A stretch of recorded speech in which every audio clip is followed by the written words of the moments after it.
Chemical reactions and equations. इसमें हम लोग पढ़ेंगे केमिकल रिएक्शंस क्या होती हैं, केमिकल रिएक्शंस क्या होती हैं, इक्वेशंस केमिकल इक्वेशंस क्या होती हैं, और कौन कौन से टाइप की केमिकल रिएक्शंस होती हैं, इनको हम लोग डिस्कस करेंगे। यहाँ हम लोगों ने यहाँ पे मैंने नोट किया है कि स्ट्रिक्टली फॉलोइंग द एनसीईआरटी। तो हाँ, हमने जो भी सिलेबस आपसे डिस्कस करेंगे this is just a simplification of the NCERT. जब आप एनसीईआरटी की बुक पढ़ें तो हमारा लेक्चर ये सुनने के बाद, इसे समझने के बाद जब आप बुक पढ़ेंगे तो आप ज़्यादा बेहतर अंडरस्टैंडिंग कर पाएंगे बुक की। देखिए, कोई भी लेक्चर जो है बुक का सब्स्टिट्यूट मत बनाओ आप उसे। पहले लेक्चर सुनो, लेक्चर समझो, और फिर उसके बाद फिर बुक से पढ़ो और बुक का ही इमेजिनेशन अपने दिमाग में रखो। यदि आप बहुत अच्छे मार्क्स चाहते हो, आप डेप्थ नॉलेज सब्जेक्ट की अपने दिमाग में एक अंडरस्टैंडिंग बनाना चाहते हो, तो उसका सबसे बेहतर तरीका है कि जब भी आप यूट्यूब पे कोई वीडियो देखो तो उसको वीडियो को देखने के बाद आप सिर्फ उस वीडियो को कंप्लीट मत मान लीजिए। वो एक टूल है for the simplification of the chapter of your book. जैसे मैंने यहाँ पर जो पहला चैप्टर है, चैप्टर 1 जो डिस्कस कर रहे हैं, तो इसे आप पढ़िए, इसके बाद फिर बुक से पढ़िए आप। फिर आप बुक में देखेंगे कि आपका परसेप्शन बहुत ज़्यादा अच्छा है। वही लाइनें जो लिखी हुई थी उनका मतलब आपको समझ में आ रहा है अब, या उसके एक होता है ना, एक ज्ञान चक्षु खुल जाना, उस तरह की चीज़ होती है। तो हमारा यहाँ पर जो प्रयास है वो सिर्फ इतना है कि हम चीज़ों को सिंप्लीफाई करके, आप जो 10th स्टैंडर्ड के बच्चे हैं तो अभी आपको कई सारी चीज़ों के एक्सप्लेनेशन की ज़रूरत होती है, कई सारी चीज़ों की सिंप्लीफिकेशन की ज़रूरत होती है। जब आप यहाँ से एक अच्छा सा बेस बना करके जाएंगे तो आप 11th-12th में जो और चीज़ें हैं उन्हें आप अपने तरीके से, बेहतर तरीके से पढ़ पाएंगे। क्योंकि ये बिगिनिंग की चीज़ें हैं तो यहाँ बहुत सारे जो बेसिक चीज़ें हैं उनको आपका क्लियर होना ज़रूरी होता है। तो एनसीईआरटी की बुक तो मदर बुक है। हम भी यहाँ पर उसी पैटर्न को और उसी सीक्वेंस में आगे आपसे इस चैप्टर को डिस्कस करेंगे, या और भी जो चैप्टर हम लोग आगे लेकर के आएंगे उनको भी इसी तरह डिस्कस करेंगे। लेकिन मदर जो बुक है वो एनसीईआरटी है। एनसीईआरटी को ही एक्सप्लेन हम लोग करेंगे, यहाँ डिस्कस करेंगे। चलिए आगे बढ़ते हैं। और देखिए, जो पहला चैप्टर है केमिकल रिएक्शन एंड इक्वेशंस, तो इसमें हमने देखा कि नेचर में जितनी भी कोई भी किसी भी तरह का कोई चेंज होता है तो वो एक केमिकल जो है ना, रिएक्शन ही है। कहीं भी कुछ भी ऐसा हो रहा है तो वो क्या है, एक केमिकल रिएक्शन है। चाहे वो आम दिनों में जो हमें चीज़ें दिखाई पड़ती हैं वो, या हमारे शरीर में इतनी सारी जो रिएक्शंस होती हैं। हम खाना खाते हैं, खाना खाने के बाद खाना पचता है, ठीक है, उससे हमें एनर्जी मिलती है। हम जो बात कर रहे हैं, जो भी एक्टिविटी कर रहे हैं, उसके लिए जो एनर्जी मिलती है, हर चीज़ में एक केमिस्ट्री इन्वॉल्व है। हर चीज़ में क्या होता है, एक रिएक्शन इन्वॉल्व है। रिएक्शन का मतलब होता है कि एक चीज़ से कोई दूसरी चीज़ का फॉर्मेशन हो रहा है, ठीक है, और उस बदलाव का ही हम लोग जो है केमिकल रिएक्शंस कहते हैं। उसी को डिस्कस करेंगे। देखिए, इसमें कुछ जो आपके एनसीईआरटी में लाइंस दिए हैं उन्हीं को हम लोगों ने यहाँ भी डिस्कस किया। The milk is left at room temperature during the summer. आपने देखा अगर दूध को ऐसे रख देते हैं तो दूध क्या होता है, फट जाता है। ऐसा क्यों होता है? क्योंकि उसके अंदर फर्मेंटेशन हो जाता है, कुछ बैक्टीरिया ऐसे डेवलप कर जाते हैं जो उस मिल्क को कोगुलेट कर देते हैं और उसको एमल्सन को डी एमल्सिफाई कर देते हैं, और वो उसमें से जो प्रोटीन्स होते हैं और वो सारे प्रेसिपिटेट हो जाते हैं। वैसे दूध का फटना कहते हैं। आपने देखा होगा कि आयरन की कोई नेल है, कोई कील है, कहीं पड़ी रहती है तो कुछ समय बाद देखते हो उसमें जंग लग जाती है। तो जंग लगने का मतलब है कि something is going to be the change, कुछ उसके अंदर चेंज हो रहा है। आपने देखा होगा कि जब कोई ड्राई चीज़ होती है वो जल्दी से ख़राब नहीं होती है, लेकिन यदि कोई ह्यूमिड एटमॉस्फेयर में कोई चीज़ पड़ी रहती है तो बहुत ज़्यादा तेज़ी से ख़राब होती है। क्यों? क्योंकि उसकी रिएक्शन करने के लिए यदि कहीं वाटर की ज़रूरत है तो वाटर भी उसे वहाँ मिल जाता है, ठीक है, वहाँ पर वो वाटर भी उसे मिल जाता है। तो ये सारे की सारे क्या शो कर रही हैं, रिएक्शंस। जैसे ग्रेप्स हैं उनको फर्मेंट कर दिया जाता है, उनसे वाइन्स वगैरह बनाई जाती हैं। खाना है जो एक फॉर्म से दूसरी फॉर्म में कुक्ड करके पकाया जाता है, food gets digest in the body. ये सारे एग्जाम्पल है, बहुत सारे एग्जाम्पल है। हम रेस्पिरेशन करते हैं, सांस लेते हैं, ऑक्सीजन लेते हैं, कार्बन डाइऑक्साइड बाहर निकालते हैं। तो ये सब एग्जाम्पल किसके हैं, रिएक्शंस के हैं। ये सारे किसके हैं, केमिकल रिएक्शंस के एग्जाम्पल्स हैं। अभी हम लोग इसे फाउंडेशन बना रहे हैं, धीरे धीरे करके आगे डिस्कस करते चले जाएंगे और आप बेहतर तरीके से समझ पाएंगे कि ये केमिकल रिएक्शंस क्या होती हैं। तो chemical reaction has taken place अब इसमें ये देखिए क्या है कि चेंज इन द स्टेट।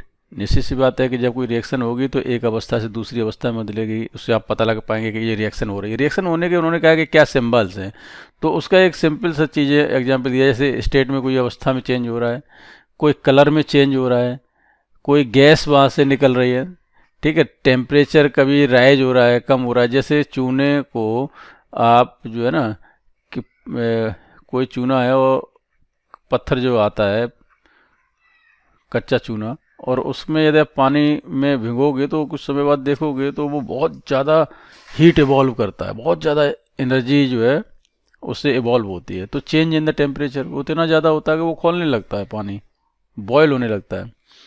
इसी तरह से ओपन उसमें यदि हम कोई बाउल में कोई वाटर रख देते हैं तो कुछ समय बाद क्या हो जाता है, कूलिंग के द्वारा वो ठंडा हो जाता है। जैसे आप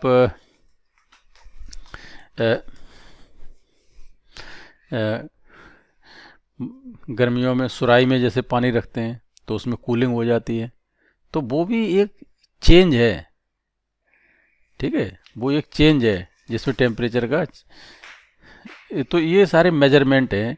टेम्परेचर का चेंज होना ये भी एक मेजरमेंट है, केमिकल रिएक्शन का ये साइन है। एवोल्यूशन ऑफ कोई गैस निकल रही है तो वो भी है। ये बहुत सारे हो सकते हैं, उसके कुछ एग्जाम्पल यहाँ पर ये दिए गए हैं। अब ये देखिए, ये भी एक एक्टिविटी आपके एनसीईआरटी की बुक्स में जो एक्टिविटी दी गई है उनका बहुत सिग्निफिकेंट मीनिंग्स हैं, और इन्हीं जो एक्टिविटीज़ हैं इन्हीं से आपके जो है क्वेश्चंस पूछे जाते हैं, ठीक है ना। इन्हीं से क्वेश्चंस पूछे जाते हैं, तो इनको आप जो है बिल्कुल इग्नोर करके नहीं चलेंगे। आप बाकायदा इनको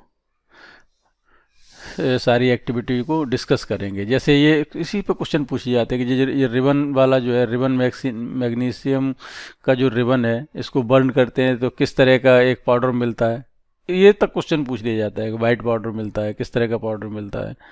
तो इन सारी चीज़ों को आप डिस्कस करेंगे, ठीक है। अपनी बुक से एक रीडिंग लगा लेंगे, इसमें कुछ ऐसा नहीं है कि जो आपको समझ नहीं आए।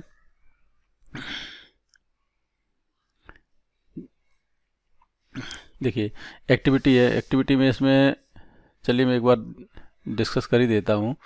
This activity needs the teachers assistance. तो ये तो एक प्रैक्टिकल है जो करने के लिए किया गया। इसमें क्या क्या, एक रिबन लेते हैं। अब इसमें देखिए क्लीन ए रिबन, अब क्लीन करने की क्या ज़रूरत होती है, क्योंकि इसके ऊपर एक लेयर इस तरह की ऑक्साइड की बन जाती है। तो ये सब बर्न करोगे तो वो ऊपर की जो ऑक्साइड लेयर है वो उसको इनर्ट फॉर्म में ला देती है, तो आसानी से बर्न होगा नहीं। इसलिए क्या करते हैं, पहले उसे क्लीन कर लेते हैं, ठीक है, उसके बाद यूज करते हैं। और इस तरह से ये होल्ड करने के बाद किसी, आपने देखा होगा इसका मैग्नीशियम रिबन का एक और अच्छा एग्जाम्पल आपको बताएं कि जो फुलझड़ी चलाते हैं दिवाली पे बच्चे, और उस समय तो वो एकदम नहीं जलती है, लेकिन बहुत जब हम किसी फ्लेम के पास पे थोड़ी देर तक उसे लगाते हैं तब फिर वो बर्न होना शुरू होती है। और यदि कई बार हम क्या करते हैं कि आगे थोड़ा सा हम उससे घिस देते हैं हल्का सा, उसके बाद बर्न करते हैं, तो वो इन कंपेयर जो आपने बगैर घिसी हुई ली थी उसके अपेक्षा वो ज़्यादा बेहतर तरीके से और या ज़्यादा जल्दी जलने लगती है। तो ऐसी की ज़रूरत होती है कि यहाँ पे इसे क्लीन करने की ज़रूरत पड़ती है, ठीक है।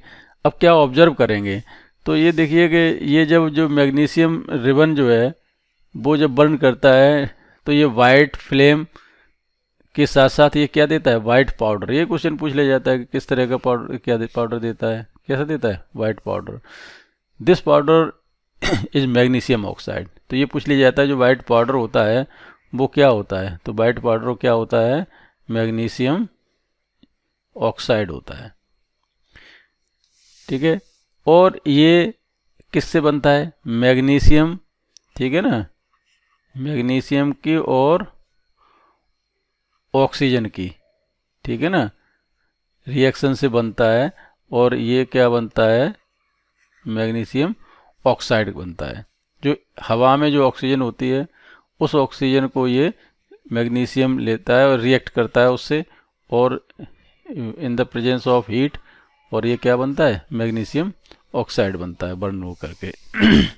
एक और एग्जाम्पल एक्टिविटी यहाँ पे देखिए, ये इसमें क्या है कि ये दिखाया गया है कि जब हम ये डाइल्यूट सल्फ्यूरिक एसिड के अंदर जिंक के ग्रेन्यूल्स डालते हैं तो जिंक की, ठीक है ना, Zn से शो करते हैं जिंक को, और H2SO4 सल्फ्यूरिक एसिड की जो रिएक्शन होती है, और इससे क्या होता है? ZnSO4 बनता है। क्या बनता है? ZnSO4, और क्या बन जाता है यहाँ पर? हाइड्रोजन। और हाइड्रोजन किस फॉर्म में होती है? गैस की फॉर्म में। तो यहाँ पर हमें ये एक कॉर्क लगा देते हैं, ये कॉर्क में एक हॉलो पाइप होता है, और यहाँ से ऊपर हम एक यहाँ पे कोई ऐसा आइडेंटिफिकेशन टेस्ट करते हैं जिससे ये पता लगे कि यहाँ से निकलने वाली कोई गैस निकल रही कि नहीं। हाइड्रोजन जो यहाँ से निकलती है तो उसको हम आइडेंटिफाई करके पता करते हैं इसमें कौन सी गैस है, तो है वो गैस कौन सी होती है? हाइड्रोजन गैस होती है।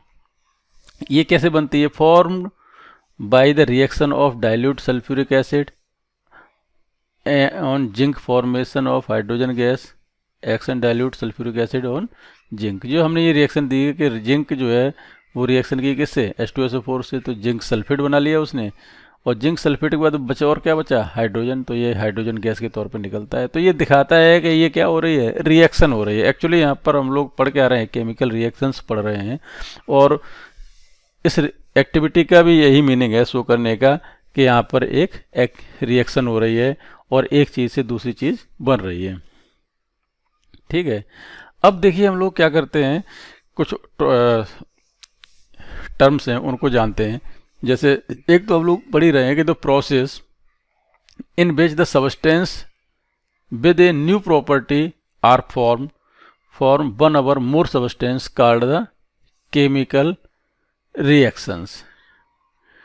क्या है रिएक्शन? फिर से पढ़िए, the process in which the new substances with a new properties are form. New substances with new properties, ठीक है ना। जैसे जिंक था, उसकी प्रॉपर्टी अलग थी, ठीक है, और H2SO4 की प्रॉपर्टी अलग थी। इन दोनों ने रिएक्शन की तो बना क्या? ZnSO4, इसकी प्रॉपर्टी बिल्कुल अलग है, और प्लस क्या बना? H2, ये गैस थी, ठीक है, इसकी प्रॉपर्टी बिल्कुल अलग है। तो केमिकल रिएक्शन क्या है? The process in which the new substances, जैसे यहाँ से सबस्टेंस हो सकता है, सबस्टेंसेस हो सकते हैं, एक बने दो बने, ठीक है, बन रहे हैं, जो पहले वालों से कैसे हैं? टोटली कैसे हैं? भिन्न हैं, फॉर्म न्यू हैं, न्यू प्रॉपर्टीज हैं फॉर्म, और one or more substances called the chemical reaction. एक भी बन सकता है, ज़्यादा भी बन सकते हैं। अब इसमें देखिए क्या होता है कि जो आपस में रिएक्ट कर रहे हैं वो तो क्या कहलाते हैं?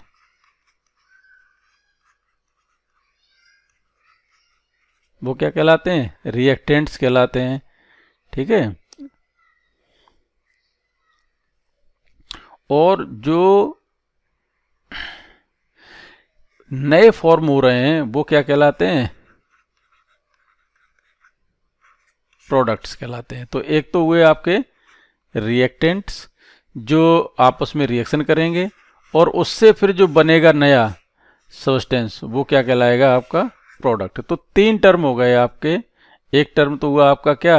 केमिकल रिएक्शंस, दूसरा क्या हुआ आपका? रिएक्टेंट्स, और तीसरे क्या हुए आपके? प्रोडक्ट्स। ठीक है, ये तीन टर्म हो गए, केमिकल रिएक्शंस, उनसे फिर रिएक्टेंट्स, और फिर उसके बाद क्या बना आपका? प्रोडक्ट। अब इनके कुछ एग्जाम्पल्स आप देख लीजिए। जैसा मैंने आपको शुरुआत में ही आपसे डिस्कस किया था कि कोई भी रिएक्शंस, किसी भी टाइप, कोई भी केमिकल चेंज, सारे के इतने सारे हैं कि हम दुनिया में जितना भी कुछ हो रहा है सब कुछ एक केमिकल रिएक्शंस का ही है। एक से दूसरी चीज़ का बनना है। एक चीज़ रख देते, कुछ समय बाद उसका कलर फेड हो जाता है, तो कोई ना कोई रिएक्शन हुई है। एक पेपर हवा धूप में डाल दो, कुछ समय बाद देखते हो वो तो वाइट कलर का, ग्रीन कलर का है या डार्क कलर का है, तो कुछ कलर फेड हो जाता है। तो ये जितनी भी चीज़ें हैं सारी की सारी क्या हैं, रिएक्शंस हैं। अब यहाँ पर कुछ आपको देखिए सिलेबस के हिसाब से, आपको एग्ज़ाम में लिखने के हिसाब से, एक स्टडी को आगे प्रोपोगेट पढ़ने के हिसाब से आपको कुछ निश्चित एग्जाम्पल और भाषा शैली रखनी पड़ेगी। तो उसके हिसाब से जैसे क्या है, डाइजेशन ऑफ फूड है आपका, रेस्पिरेशन है, रस्ट ऑफ आयरन है, बर्निंग ऑफ मैग्नीशियम रिबन है, ठीक है, मैग्नीशियम ऑक्साइड बनता है जिससे, फॉर्मेशन ऑफ कर्ड है, दूध से दही का बनना है। तो ये सारे एग्जाम्पल्स हैं किसके, केमिकल रिएक्शंस के। तो हम लोगों ने क्या देखा इधर, अभी देखिए एक बार फिर, कि पहले तो हमने क्या देखा था कि कौन कौन सी केमिकल रिएक्शंस हैं, जैसे food is cooked, food gate digest in our body, milk is left at room temperature, ठीक है। एक केमिकल चेंज कैसे हम आइडेंटिफाई करेंगे, तो उसकी किसी फिजिकल स्टेट में चेंज हो सकता है, चेंज इन द कलर हो सकता है, एवोल्यूशन ऑफ गैस हो सकता है, चेंज इन टेम्परेचर हो सकता है। एक्टिविटीज़ बताई थी मैंने, इस एक्टिविटी में बताया था आपको क्या था कि इसमें मैग्नीशियम किससे रिएक्शन करता है, ऑक्सीजन से, ठीक है। तो ये क्या बनता है आपका, मैग्नीशियम ऑक्साइड बनता है, ठीक है। ये तो O2 को पूरा लेंगे तो ये क्या करना पड़ेगा, 2Mg plus O2 plus MgO। आगे चल के रिएक्शंस को बैलेंस करना भी हम लोग सीखेंगे इसी चैप्टर के अंदर। हम लोगों का जो इस रिएक्शंस के बाद अगला टॉपिक ये केमिकल इक्वेशंस का है, और फिर इक्वेशंस बैलेंस करने के लिए भी है। इस तरह से जो लिख रहे हैं मैंने, ये इक्वेशंस ही हैं कि जिसमें हमने यहाँ पे ये इधर इस तरह से लिखा, फिर एरो बनाया, इधर दूसरी चीज़ लिखी। तो ये इक्वेशंस हैं, थोड़ा सा होल्ड करते हैं, फिर आगे हम लोग इसको और डिटेल में पढ़ेंगे, ठीक है। मैग्नीशियम रिबन से क्या होता है, बनता है मैग्नीशियम ऑक्साइड। ये क्वेश्चन पूछ लिया जाता है छोटे छोटे नंबर, एक नंबर के क्वेश्चंस में भी। हाइड्रोजन गैस कहाँ से निकलती है, जिंक जब डाइल्यूट H2SO4 से रिएक्ट करती है तो जिंक सल्फेट बनता है और प्लस हाइड्रोजन गैस बनती है। केमिकल रिएक्शंस क्या होती हैं, ये आपने पढ़ा, process in which the new substances with new properties are formed from one or more substance is called the chemical reaction. Reactants क्या होते हैं, the substance which take part in the chemical reaction, the substance which take part in the chemical reaction are called reactants, and the substance which are formed in a chemical reactions, formed in a chemical reaction, ठीक है। जैसे यहाँ पे ये form हुए थे after the reaction, तो ये क्या कहलाते हैं, प्रोडक्ट कहलाते हैं। ये एग्जाम्पल थे, कुछ certain example to writing in your exam. अब वही चीज़ जो थी कि chemical reactions involve, chemical reaction होगी तो उसमें क्या हो सकता है, कैसे आप आइडेंटिफाई करेंगे कोई केमिकल रिएक्शन हुई, भाई उसके स्टेट में चेंज हो सकता है, ठीक है। लिक्विड थी तो सॉलिड में बदल गई, सॉलिड थी तो गैसियस स्टेट में बदल गई, इस तरह कोई स्टेट चेंज हो सकता है, कोई कलर चेंज हो सकता है, जो already I have discussed all the things, I am again repeating this so that you could perfectly settle in your mind. Change in temperature, evolution of gas. अब आते हैं जिसकी इंतज़ार था, जिस चीज़ को हमको कह रहे थे कि जो भी रिएक्शंस होती हैं और इस तरह से बहुत सारी रिएक्शंस हो जाती हैं, तो स्टडी पॉइंट ऑफ व्यू से हम उन्हें कैसे लिखेंगे, कैसे उन्हें दर्शाएंगे, तो और उन सारा जो डिस्कशंस है वो क्या कहलाता है, केमिकल इक्वेशंस के फॉर्म में होगी। अब ये जो कई तरीके हो सकते हैं, वे ऑफ रिप्रेजेंटेशन यहाँ पे हम लोगों ने यहाँ जो एक बनाया हुआ है, तो ऐसे होता है कि जैसे हम कहें कि हमने जिंक लिया था, ठीक है, फिर हमने कहा कि हमने क्या लिया, सल्फ्यूरिक एसिड लिया, और उस सल्फ्यूरिक एसिड से हमने क्या बनाया, जिंक सल्फेट बनाया, और क्या बनी, हाइड्रोजन बना था, हाइड्रोजन गैस के फॉर्म में था। तो जब हमने लिखा तो हमने देखिए इधर तो लिखा था ये, और इधर जो लिखे तो हमने क्या बताए थे, वो रिएक्टेंट जो पार्टिसिपेट करते हैं रिएक्शन वो क्या थे, रिएक्टेंट, और उनके पार्टिसिपेशन से जो बना वो क्या था, प्रोडक्ट, ठीक है। ये भी हमने लिख दिया, यहाँ पे लिख दिया है। और जब अब एक इसकी परिपाटी है, एक इसका एक सिस्टम बनाया है जिससे हम कहीं भी इसे पढ़ सकें, कोई भी समझ सके, तो उसका एक सिस्टम हमें अप्लाई करना होगा। तो हम हमेशा क्या करते हैं कि रिएक्टेंट को कहाँ लिखते हैं, लेफ्ट हैंड साइड में। कहाँ लिखते हैं, लेफ्ट हैंड साइड में, ठीक है। और प्रोडक्ट को कहाँ लिखते हैं हमेशा, राइट हैंड साइड में। प्रोडक्ट को कहाँ लिखेंगे, राइट हैंड साइड में, ठीक है। अब देखिए होता क्या है कि इतने सारे कंपाउंड्स हैं, आप इतने लिखोगे जिंक फिर सल्फ्यूरिक एसिड, तो ये थोड़ा सा सही नहीं रहता। तो हमने क्या किया, इनके एब्रिविएशंस यूज़ कर लिए थे। जिंक को हमने क्या लिखा, जेड, आपको पता होगा इतना, ठीक है। और जो सल्फ्यूरिक एसिड है वो कॉम्बिनेशन है हाइड्रोजन ऑक्सीजन और सल्फर, सॉरी हाइड्रोजन सल्फर और ऑक्सीजन का। तो और किस फॉर्म में रहते हैं, H2SO4, इसका एक केमिकल फार्मूला रहता है, ठीक है। तो इसे ऐसे लिखा, प्लस इसे जिंक सल्फेट को हमने कैसे लिखा, ZnSO4 प्लस H2। तो ये एक केमिकल इक्वेशन, वो वर्ड इक्वेशन थी और ये केमिकल एक्चुअली इक्वेशन है। तो दो तरह से हम लोग इसे जो केमिकल इक्वेशन है उनको रिप्रेजेंट कर सकते हैं, ठीक है। एक तो कर सकते हैं कैसे, वर्ड इक्वेशन के तौर पर, दूसरा कर सकते हैं हम किस में, केमिकल इक्वेशंस के तौर पर। तो केमिकल इक्वेशंस में आपका क्या है,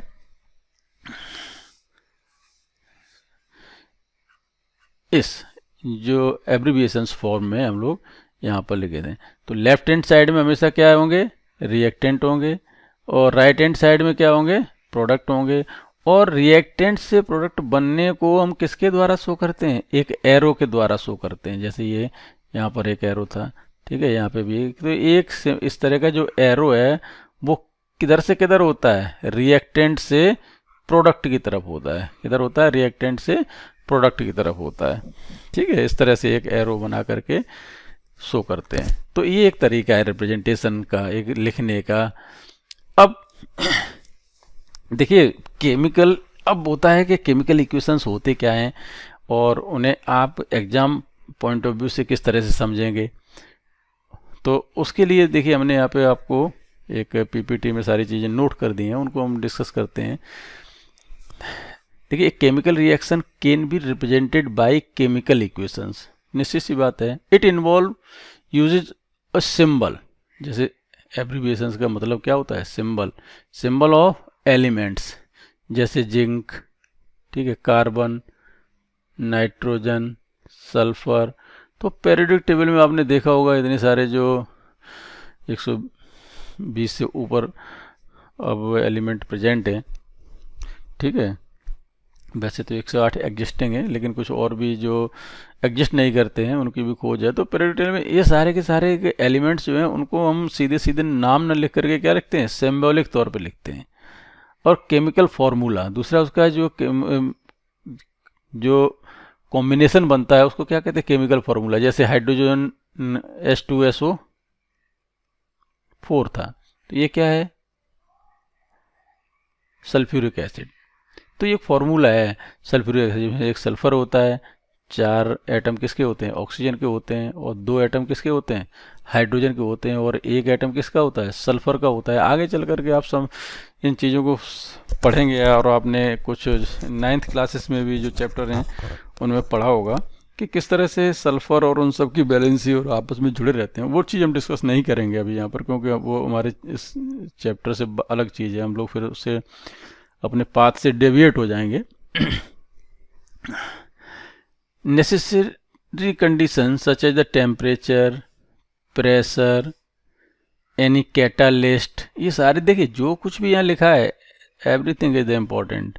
हमने यहाँ पे लिखा है क्या, टेम्परेचर को डिस्कस किया है, जिक्र किया है, प्रेशर का डिस्कस किया है, जो भी कंडीशंस हैं, ठीक है ना। ये सारी जब एक रिएक्शंस होती है, वो एक कंप्लीट रिएक्शन आपको सारी चीज़ें बता दी है कि इसमें टेम्परेचर का राइज होगा, डाउन होगा, टेम्परेचर यूज़ किया कि नहीं किया है, प्रेशर को यूज़ किया कि नहीं किया, कोई कैटलिस्ट यूज़ किया कि नहीं किया है। तो ये सारे जो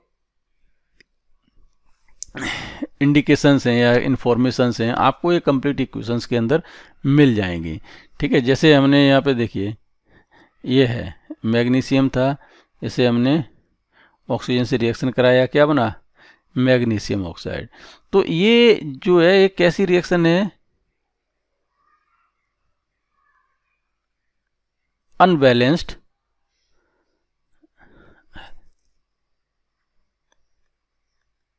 इक्वेशन है। ये कैसी इक्वेशन है? एक अनबैलेंस्ड इक्वेशन है। अनबैलेंस्ड इक्वेशन मतलब इसमें यहाँ 2 ऑक्सीजन है, यहाँ पे कितना ऑक्सीजन दिखाई पड़ रहा है? एक ही है। तो ये इस तरह की रिएक्शन जिसमें कि सारा लेफ्ट हैंड साइड और राइट हैंड साइड के सारे एलिमेंट्स का जो नंबर्स हैं वो इक्वल नहीं है, तो ऐसी जो इक्वेशंस होती हैं वो कैसी इक्वेशन कहलाएंगी? अनबैलेंस्ड इक्वेशन कहलाएंगी। ठीक है, कैसी इक्वेशन कहलाएंगी? अनबैलेंस्ड इक्वेशन कहलाएंगी। और ऐसी इक्वेशन जो अनबैलेंस्ड होती हैं इनको एक नाम देते हैं स्केलेटल केमिकल इक्वेशन। ध्यान रखो, इसको क्या कहते हैं? Skeletal chemical equation. ये हमने एक स्केलेटन बना दिया है, अब इसको बैलेंस नहीं किया है। Don't worry, it's not balanced equation, this is just a skeleton. आगे हम लोग इसमें बैलेंस करना सीखेंगे, जो इसका सिलेबस भी है और एक नीड भी है। अब देखिए balancing of the chemical equations. अब हम देखेंगे कि केमिकल इक्वेशंस जो होती हैं उनको बैलेंस कैसे करते हैं और क्या क्या कंडीशंस होती हैं, क्या क्या चीज़ें हमको ध्यान में रखनी चाहिए। तो सबसे पहली जो चीज़ है वो ये है कि law of conservation of mass. Mass conservation का जो रूल है वो हमेशा अप्लाई होगा।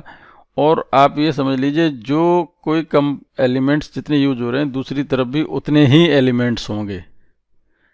ठीक है, उतने ही एलिमेंट्स होने चाहिए। तो एलिमेंट जो रिएक्टेंट के थे, ठीक है ना, और जो फिर बना इससे क्या प्रोडक्ट, तो यहाँ जितने एलिमेंट थे, ठीक है, चाहे यहाँ 2 एलिमेंट यूज किए हों, 3 किए गए हों, प्रोडक्ट चाहे जितने रिएक्टेंट लिए गए हों उनसे फिर मिल के प्रोडक्ट भी चाहे 1 हो, 2 हो, 3 हो, कितने हों, लेकिन जो सम है सबका, ठीक है ना, और इधर के एलिमेंटों का और इधर के एलिमेंटों का क्या होना चाहिए? इक्वल होना चाहिए।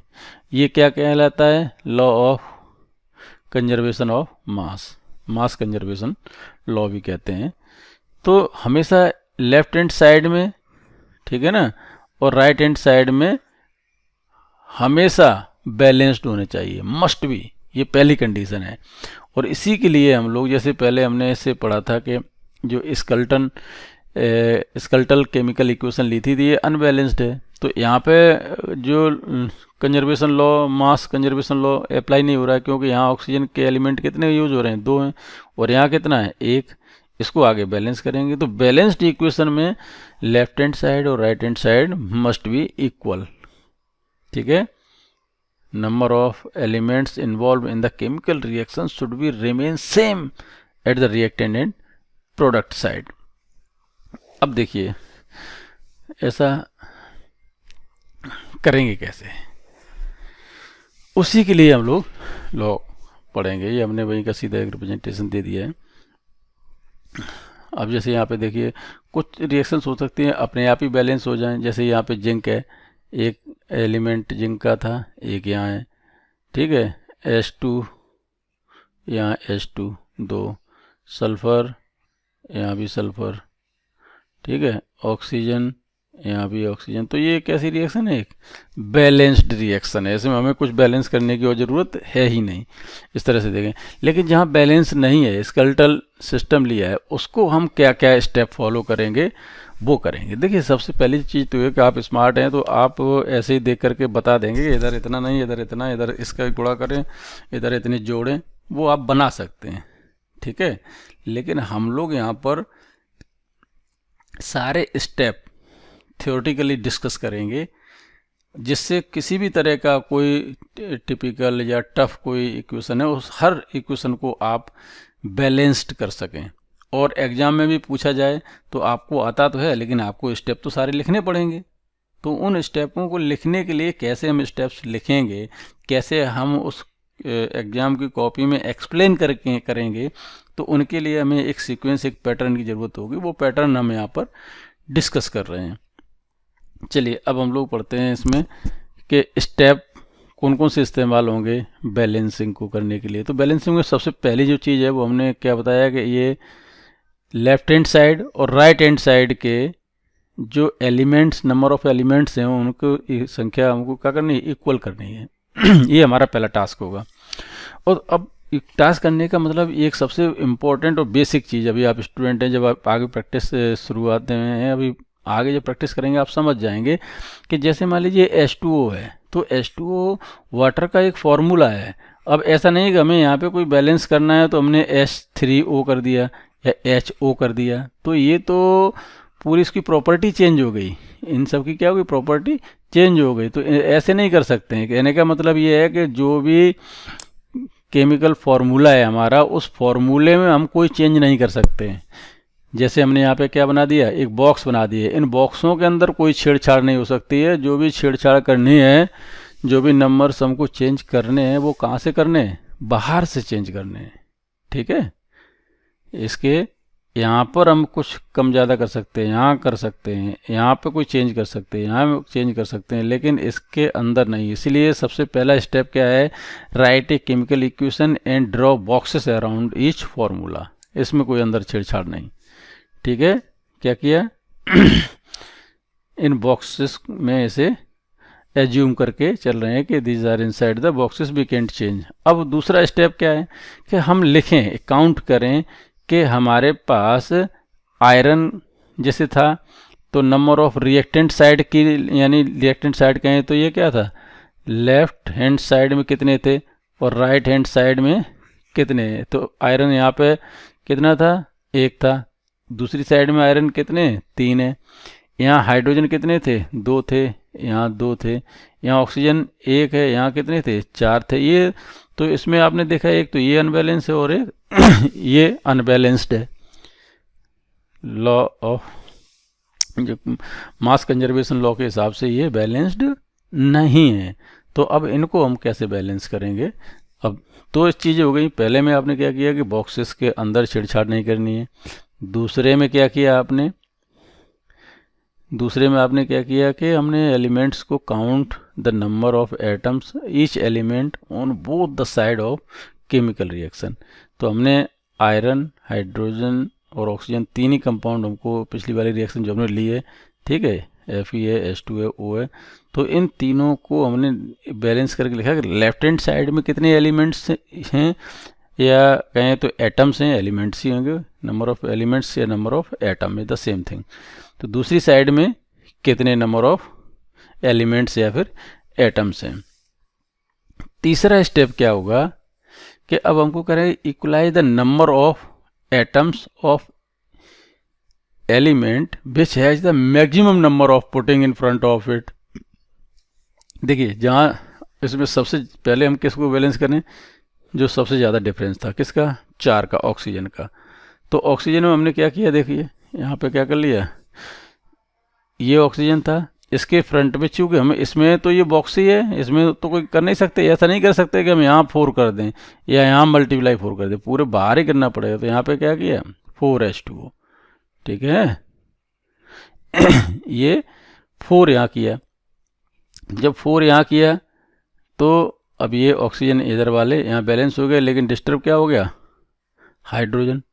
तो अब हाइड्रोजन को हम फिर आगे से बैलेंस करेंगे। अब इस हाइड्रोजन में हमने क्या किया, 4 थे, तो यहाँ पे हम क्या कर सकते हैं, 4H2 लिख सकते हैं, लिख सकते कि नहीं, कहीं कोई दिक्कत नहीं होगी। अब यहाँ पे F3 था, तो यहाँ पे 3 कर सकते हैं। तो ये हिट एंड ट्रायल है, आप सोच के इस तरह से कर सकते हो किसमें है, लेकिन आपको लिखने के हिसाब से एक पैटर्न, आप कोई पूछेगा आपने कैसे कर रहे हो, क्या कर रहे हो, तो आपको बताना पड़ेगा। एग्जामिनर जब आपसे पूछेगा कि इसको इक्वल और बैलेंस करके लिखो, तो आप ऐसी थोड़ी एक ही लाइन में ऊपर आपने ये कर दिया चलो हो गया, आपको स्टेप बाय स्टेप दिखाना पड़ेगा। तो ये उसके लिए ज़रूरी है। आप अपनी प्रैक्टिस में या कोई ऑब्जेक्टिव टाइप क्वेश्चंस हो तो आप ऐसे ही देख कर सकते हो, आपको इतने सारे स्टेप लिखने की ज़रूरत नहीं है, लेकिन उनके बेसिक थ्योरेटिकल नॉलेज के लिए सारे स्टेप का पढ़ना और जानना ज़रूरी है। चलिए अब क्या करते हैं, स्टेप 4 पे आते हैं। स्टेप 4 में फिर भाई try to equalise all the atoms of the element on reactant product. जो हमने इससे पहले ही वाला स्टेप उसी में कर रहे थे, तो उन्होंने क्या किया, यहाँ 4 थे, यहाँ 4 कर दिया। अब यहाँ पे 3 थे, यहाँ पे क्या कर दिया, 3 कर दिया, ठीक है। तो यहाँ पे ये देखिए क्या हुआ, 3 यहाँ आ गए, 4 यहाँ आ गए और 4 यहाँ कर दिया। तो चेंज यहाँ पे एक 4 किया था हमने, चेंज एक 4 यहाँ लाए थे और यहाँ पे क्या किया, 3 किया। और ये अब देखिए, अब आप क्या करेंगे, उसी पुरानी टेबल को कर लो। एफ के कितने थे, 3 यहाँ हैं, ठीक है, एफ यहाँ पे कितने 3 है। यहाँ हाइड्रोजन अब कितने हो गए, 8 हाइड्रोजन हो गए। यहाँ भी कितने 8 हाइड्रोजन है। यहाँ ऑक्सीजन कितने 4 ऑक्सीजन है। यहाँ पे भी कितने 4 ऑक्सीजन है। तो 4 ऑक्सीजन इधर, 4 ऑक्सीजन इधर, सही है। 3Fe इधर और 3Fe लेफ्ट हैंड साइड में, सही है। ठीक है, इधर ये काट दिए, सब बराबर हो गए। इधर 8 हाइड्रोजन ये, 8 हाइड्रोजन ये, यानी all the reactions are balance. But अभी कंप्लीट नहीं हुआ है, अभी कंप्लीट नहीं हुआ है। 4 स्टेप में आपने बैलेंस कर दिए, लेकिन अभी देखिए कौन से सॉलिड स्टेट में है, कौन से लिक्विड स्टेट में है। अभी ये सारी चीज़ें भी हम लोग लिखेंगे। ठीक है, अब देखिए राइट द फिजिकल स्टेट। 5वें स्टेप में क्या है, फिजिकल। यहाँ पे क्या करना है, write the physical state of reactants, write the physical state of reactants and product. जैसे आयरन है तो ये कैसी फॉर्म है, S, S for solid, G for gas. ठीक है, और यहाँ पे जी लिखा हुआ है। ये यदि आप वेपर फॉर्म में लेते हैं तो ये जी हो सकता है, और यदि आप लिक्विड है तो ये लिक्विड में हो सकता है, लेकिन रिएक्शन के लिए ये मॉलिक्यूल फॉर्म में जाएगा तो ये कैसा होगा, गैसियस ही होगा। ठीक है, तो अब ये फिजिकल स्टेट है, कोई लिक्विड में भी हो सकता है, कोई गैसियस में हो सकता है, सॉलिड हो सकता है, तो वो चीज़ें लिखेंगे। ठीक है, स्टेप 6, स्टेप 6 में अब इसमें दिखाना पड़ेगा कि यहाँ पे कोई टेम्परेचर यूज होता है कि नहीं। टेम्परेचर को हम किस तरह से दिखाते हैं, टेम्परेचर को इस तरह से टेम्परेचर से दिखा देते हैं। ठीक है, और कोई कैटालिस्ट यूज हुआ है तो उसमें कैटालिस्ट भी लिख देते हैं। जैसे कई सारी रिएक्शन उसी में निकल कैटालिस्ट होता है, किसी में आयरन ही कैटालिस्ट के तौर पे यूज होता है, तो यहाँ पे उसी के ऊपर, और वो कहाँ लिखते हैं कि जो एरो होता है इसके ऊपर और नीचे लिखे जाते हैं कंडीशंस। जैसे यहाँ पे प्रेशर अप्लाई कर रहे हैं तो प्रेशर लिखेंगे, टी लिख सकते हैं, टेम्परेचर लिख सकते हैं, या हाई टेम्परेचर, लो प्रेशर, जो भी कंडीशंस हैं ये कहाँ लिखी जाएंगी, इस एरो के ऊपर। कहाँ, ऑन एरो, एबव और बिलो। देखिए जो भी मैंने इस पीपीटी में लिखा है, it have a significant meaning, so don't try to skip the things. देखिए मेरा एक तरीका है, हर एक टीचर का अपना एक तरीका होता है, हर किसी के अपने वे ऑफ प्रेजेंटेशन होता है। मेरा जो प्रेजेंटेशन है उसमें थोड़ा लेंदी हो जाता है, तो बस आपसे गुजारिश ये है कि आप थोड़ा सा पेशेंस बना के रखो। कहीं थक जाओ तो उसे पॉज कर दो, या उसका टाइम देख लो, कितने टाइम तक हमने अभी देख लिया था, दोबारा फिर हम वहाँ से फिर रिज्यूम करके देखेंगे। हाँ, लेकिन मुझे लगता है कि जब कोई चीज़ पढ़ी जाए तो सतह तक जाया जाए उसकी, और उसे पूरी तरीके से एक बार स्किप या बहुत ही तेज उसे न चला करके सतही तरीके से पहले समझ लिया जाए कि है क्या। ठीक है, उसे फिर, और सबसे इम्पोर्टेंट चीज़ जो लर्निंग की होती है वो होता है कि एक बार पढ़ते चले गए, बीच बीच में उसे फिर से पुराने पॉइंटों को रिवाइज करना, ये बहुत ज़रूरी होता है, जिससे आपके दिमाग में वो चीज़ एक प्रोसेस्ड वे में लेयर्ड बाय लेयर्ड इकट्ठी हो सके, जिससे आप जब भी उसे रिकॉल करना चाहो तो बहुत बेहतर तरीके से उसे रिकॉल कर पाओ। और जब भी आप ये लेक्चर देख के उठो, लेक्चर बंद करो अपना लैपटॉप या अपना मोबाइल, तो आपको लगेगा हाँ कि मैंने कुछ समझा है, मैंने कुछ पढ़ा है। तो ये थोड़ा सा हमारा एक प्रयास है, कितना सफल होता है ये तो आप ही बताएंगे। जी, अब तो ये कितने स्टेप हो गए, 7 स्टेप हैं। अब देखिए 7 स्टेप को फिर से हम एक बार रिवाइज करते हैं, ये बहुत ही इम्पोर्टेंट है। पहला स्टेप क्या था, सबसे पहला स्टेप से भी और पहले आइए, देखिए उससे पहले क्या था, मैंने कहा कि सबसे इम्पोर्टेंट ये है कि यहाँ पर जो आपका लेफ्ट हैंड साइड, जो लेफ्ट हैंड साइड है वो राइट हैंड साइड के एलिमेंट्स कैसे होने चाहिए, उसके मस्ट बी इक्वल। ठीक है ना, यही हमारा बैलेंस है। यदि वो बैलेंस नहीं है तो वो कैसा रिएक्शन कहलाएगा, स्कल्टल केमिकल इक्वेशन कहलाती है। क्या कहलाती है, स्कल्टल केमिकल इक्वेशन जो अनबैलेंस्ड होती है। एक्चुअली अनबैलेंस्ड को क्या कहते हैं, स्केलेटल फॉर्म। तो ये अनबैलेंस्ड है, इसी को बैलेंस करना सीखना है। ठीक है, उसमें हमने एक एग्जाम्पल, कोई बहुत सारे एग्जाम्पल ले सकते थे, एक एग्जाम्पल ले करके आपको समझाया है। पहला स्टेप कि जो भी केमिकल फॉर्मूला है उसमें कोई छेड़छाड़ नहीं करनी है। ठीक है, Fe3 है तो Fe4 नहीं कर दोगे, वहाँ पे Fe3 ही रहेगा, आपको उसके आगे बैलेंस करना है। ठीक है, तरीका एक उसका ये होता है कि आप सबसे पहले क्या करो कि उनको लेफ्ट हैंड साइड में कितने, राइट हैंड साइड में आप मेज़र कर लो, लिख लो, नोट कर लो Fe कितने थे, जैसे यहाँ पे 1 था, यहाँ 3 थे। तो अब करोगे क्या कि आप यहाँ पे जो आयरन है उसके मल्टीप्लाई क्या करोगे, 3 करोगे, और इसके मल्टीप्लाई क्या करोगे, 4 करोगे। ऐसे ही तो करोगे। तो यहाँ पे 3 यहाँ पे होंगे, 3 यहाँ होंगे, 4 यहाँ होंगे, तो 4 यहाँ होंगे। तो उसके लिए करते कैसे हैं वो देखो, यहाँ करते हैं, equalise the number of atoms of element which has the maximum number of putting. ठीक है, जो सबसे ज़्यादा था उसे सबसे पहले लिख लिया। आप और भी अपना एक तरीका अपना सकते हो, ये तो हम एक प्रोसेस बता रहे हैं जिससे कि आप किसी को बता पाओगे हमने कैसे किया ये। ठीक है, सबसे पहले कर सकते हो आप, आयरन को भी पहले ले सकते थे, फिर भी कर लोगे, लेकिन ज़्यादा अच्छा है कि सबसे मैक्सिमम को सबसे पहले निपटाओ। तो उसके लिए क्या किया, 4 यहाँ पे, फिर ये बैलेंस हो गया, फिर ये 3 आयरन थे इनको बैलेंस किया। ठीक है, अब कंपाउंड 4 में try and equalise the all the atom, फिर धीरे धीरे हम क्या करते हैं, सारे बैलेंस कर लेते हैं। इसको हमने डिस्कस किया था। 5वें स्टेप में क्या था, फिजिकल स्टेट इनकी लिखो कि कोई लिक्विड में था, सॉलिड स्टेट में है, कौन सी स्टेट में है, ये चीज़ लिखनी है। उसके बाद फिर हमको क्या करना है, स्टेप 6 में जो कोई टेम्परेचर की कंडीशंस क्या है, प्रेशर क्या है, या कोई कैटालिस्ट यूज़ है, तो कैटालिस्ट को कहाँ लिखोगे, टेम्परेचर या प्रेशर कहाँ मेंशन करोगे, ये करेंगे। जो हम इक्वेशंस लिख रहे थे उस इक्वेशंस के जो लेफ्ट हैंड साइड से राइट हैंड साइड में जो प्रोडक्ट, रिएक्टेंट और प्रोडक्ट की जो होती है, उसमें जो एरो था, इस एरो के ऊपर या फिर इस एरो के नीचे यहाँ पर हम प्रेशर, टेम्परेचर और जो कैटालिस्ट है उनकी कंडीशंस को करेंगे।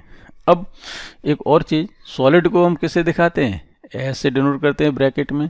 लिक्विड स्टेट है तो एल में ब्रैकेट करेंगे, गैसियस स्टेट है तो स्मॉल जी में, और एक्वस है, वाटर का कोई है तो एक्वस AQ से करते हैं। ठीक है, ये सारे सिंबल्स हैं जिनको हम प्रेजेंट करते हैं। जैसे एक्वस का मतलब होता है कि जैसे कोई सॉल्यूशन है वो हमने एल्कोहल में लिया तो एल्कोहलिक फॉर्म में हो जाएगा, वो वाटर में डिजोल्व किया है उसे हमने, तो एक्वस कहा जाता है, वाटर में डिजोल्व की। जैसे HCl, जैसे सपोज करो एल्कोहल है, तो एल्कोहल है वो हमने एल्कोहल को किसी एल्कोहल में किया तो कोई बात नहीं, इधर हमने सोडियम NaOH लिया, वाटर में घोला तो एक्वस फॉर्म हो जाएगी। इसे हमने किसी एल्कोहल में घोला है तो HCl या वो कंडीशन हो जाएगी। तो यहाँ पे हमने क्या किया, एक्वस का मतलब होता है सिंपली वाटर सॉल्यूशन।